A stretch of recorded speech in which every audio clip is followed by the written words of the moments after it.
ഞങ്ങളവിടെ 2 ദിവസത്തെ ഷൂട്ടിനാണ് ചെന്നത്. അത് തെലുങ്ക് പടമാണ്. ഞങ്ങളിങ്ങനെ പല പ്രാവശ്യമായിട്ട് നേരത്തെ എല്ലാം ഇങ്ങനെ ഷൂട്ടിന് പോയിക്കൊണ്ടിരിക്കുന്ന ഈ ആന പോലെ ഓണർഷിപ്പും കാര്യങ്ങളും എല്ലാം ഉള്ള കാരണം ഷൂട്ടിന് പോയിക്കൊണ്ടിരിക്കും. പിന്നെ പരസ്യം അങ്ങനെയുള്ള കാര്യങ്ങളെല്ലാം പോയിക്കൊണ്ടിരിക്കും. ഇത് 2 ദിവസത്തെ ഷൂട്ടിന് പോയത്. അവിടെ രാവിലെ ചെന്നപ്പോൾ ഷൂട്ടെല്ലാം നടന്നു. ഉച്ച വരെ ഷൂട്ട് നടന്നു. ഉച്ച കഴിഞ്ഞ് 2 മണിക്കൂർ റെസ്റ്റ് ഉണ്ട്. 2ാമത് കൂടുതലുണ്ട്. അത് ഞങ്ങൾ 2 പേരും 2 സൈഡിൽ നിന്ന് എന്നാണ് കാണിക്കുന്നത് മറ്റേ ആനക്കിട്ട് പോയി ചെയ്യും ഓരോ പറയുന്നുണ്ട്. മാറിപ്പോന്നെല്ലാം പറയുന്നു. ലാസ്റ്റ് അതിൻ്റെ ഒരു 3ാമനായി കൂടെ നിൽക്കുന്നത്. പിന്നെ 1ാമൻ എനിക്കൊരു സുഖമില്ലായിരിക്കുന്നു. ഇച്ചിരി പ്രായമുള്ള പാട്ടില്ല. പുള്ളി അവിടെ നിന്ന് വിളിക്കുന്നുണ്ട്. അതിനനുസരിക്കുന്നില്ല. ആന ഇതിൻ്റെ പുറകെ കുത്തി പോവുക. ലാസ്റ്റ് ചെന്നിട്ട് ആന കാടി കയറിയിട്ട് റൗണ്ട് അടിച്ച് ഞങ്ങളുടെ വണ്ടി കിടന്നിട്ട് ഈ ആന കൊണ്ടുവരുന്ന വണ്ടി കിടന്നിട്ട് ഈ ആന ചെന്നു വണ്ടിയെ കയറാൻ വേണ്ടി. അവിടെ ചെന്നപ്പോഴത്തേന് പുറകെ കൂടി തന്നെ ചെന്ന് പിന്നെ ആന കുത്തി അവിടുന്ന് ഓടിക്കുക. പിന്നെ ഓടിച്ച് ആന കാടി അങ്ങ് കയറി പോവുകയായിരുന്നു. പിന്നെ ലാസ്റ്റ് കാടി കയറി ഞങ്ങളൊരു 10-12 കിലോമീറ്റർ ഉൾക്കാട്ടി കയറി. ഫോറസ്റ്റുകാർ എല്ലാവരും ഉണ്ടായിരുന്നു. എല്ലാവരും ഞങ്ങൾ ഉൾക്കാട്ടി കയറി. പിന്നെ രാത്രി 10 മണിയായപ്പം ഫോറസ്റ്റുകാർ തന്നെ പറഞ്ഞു ഇനി പരിപാടി നടക്കുമല്ല.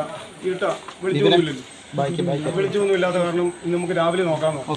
അങ്ങനെ ഞങ്ങൾ തിരിഞ്ഞു പോകുന്നത് രാവിലെ 5 മണിയായപ്പോൾ ഇറങ്ങി കുറച്ച് സാറുമാരെല്ലാവരും ഉണ്ടായിരുന്നു. 10-200 പേരുണ്ടായിരുന്നു.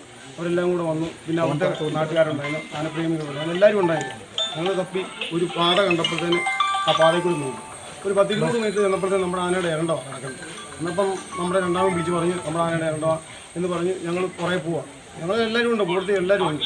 കുറേ പോയി ചെന്ന് ഒരു 4 കിലോമീറ്റർ ചെന്നപ്പോൾ ആന വെളിപ്രദേശത്ത് ഇങ്ങനെ നിൽക്കുക. ഞാൻ ചെന്നു തൂട്ടിമടിയായിട്ട് അവിടെ വെച്ച് ആനയുടെ അടുത്ത് ചെന്നു. ആനയെ ഉടനെ വിളിച്ചു. ഉടനെ തന്നെ ആന നിലങ്കൈ അടിച്ചു. വിളിക്കാൻ പറഞ്ഞ് വിളിച്ചു. അവിടുന്ന് നേരെ താഴോട്ട് പാടത്തോട്ട് ഇറങ്ങിപ്പോരുകയായിരുന്നു. അവിടുന്ന് ഇങ്ങോട്ട് പാടത്തോട്ട് പോന്നു കഴിഞ്ഞ ഉടനെ റോപ്പ് ഈ തെലുങ്ക് പടത്തിൽ തമിഴ് പടത്തിൽ ഈ ഒരു ബന്ധോസം ഒന്നും നടക്കുകയാണ്. ഒരു ബന്ധോസും ഇല്ല. ഈ ആന അങ്ങനെ സാധാരണ കാടി കയറി ഉള്ള പരിശീലനമുള്ള കാരണം കൊണ്ട് ഒരു പ്രയാസം ഇതുവരെ ഉണ്ടായിട്ടില്ല. ലാസ്റ്റ് ഈ ആന കയറി കുത്തി ലാസ്റ്റ് അവിടുന്ന് ഞങ്ങൾ വണ്ടി കയറ്റി പോരുകയാണ്. അവിടെ നമുക്ക് ഇതുവരെ 2 ദിവസത്തെ പരിപാടിക്ക് വേണ്ട പോയത്. ഇത് പൂർത്തിയായിട്ടില്ല. തേക്ക് ഇത് മുടങ്ങി പോയി. അതുകൊണ്ട് നിങ്ങൾ ഷൂട്ടിങ് അന്നപ്പം തന്നെ നിർത്തി വെച്ചു. പിന്നെ അവിടുത്തെ സാറുമാരും നാട്ടുകാരും എല്ലാം നമുക്ക് സഹകരിച്ച് കാരണം നമ്മൾ പ്രതീക്ഷിക്കാൻ കൂടുതൽ സമയം അത്ര പിടിച്ചില്ല. അതിന് മുമ്പ് നമുക്ക് ആനയെ കിട്ടി. അങ്ങനെ ആനയെ കൊണ്ട് എല്ലാവർക്കും നന്ദി. എല്ലാം നമ്മളെ സഹകരിച്ച എല്ലാവർക്കും നന്ദി. ഇത്ര മാത്രമേ പറയാനുള്ളൂ. ഇവിടെ എത്തിയപ്പോൾ ഭയങ്കര ആശ്വാസം. ഇവിടുന്ന് ആന കിട്ടിയപ്പോഴേ നമുക്ക് ആശ്വാസമായി. ആന കണ്ട് കിട്ടിയപ്പോഴേ നമുക്ക് ആശ്വാസം. നമുക്കറിയാം ആന നമ്മൾ വിളിച്ച ആന പോരും നമുക്കറിയാം. അങ്ങനെ എല്ലാം ഇതെന്ന് പറഞ്ഞാൽ ആന അങ്ങനെ കഴിയും. പിന്നെ വെള്ളത്തിൽ ആന അങ്ങനെ പുഴ കടന്ന് പോകത്തുമില്ല നമുക്കറിയാം. വെളിപ്രദേശത്ത് അങ്ങനെ ചെളി സമയം ഇതൊന്നും ഇറങ്ങുകയാണ്. നമ്മൾ ആനയെ നമുക്കറിയാം. ഞാൻ 8 വർഷമായിട്ട് ഈ ആനയോട് പോയി. നമുക്കറിയാം അതിൻ്റെ കാര്യങ്ങൾ. പിന്നെ ആനയൊന്ന് അങ്ങനെ നാട്ടുകാരോടെ കുറിച്ചുകൂടെ ഏത് കുറിച്ചുകൂടാതെ വേണമെങ്കിൽ വിളിച്ചുകൊണ്ട് പോകാം. വേറെ ഒരു ശല്യമില്ല. മെയിനായിട്ടുള്ള പൂരപ്പറമ്പില്ല, കുന്നുകുളം തൃശ്ശൂർ സൈഡ് പൂരപ്പറമ്പില്ല മെയിനായിട്ടുള്ള പൂരങ്ങളാണ് പരിപാടിയുള്ളതാണ്. അതിന് മുമ്പേ തന്നെ ഇന്നൂടെ ഷൂട്ടുള്ളതാണ്. നമ്മൾ ഇന്നത്തെ പരിപാടി കണ്ടപ്പോൾ എല്ലാവരും അവിടുന്ന് പോകും.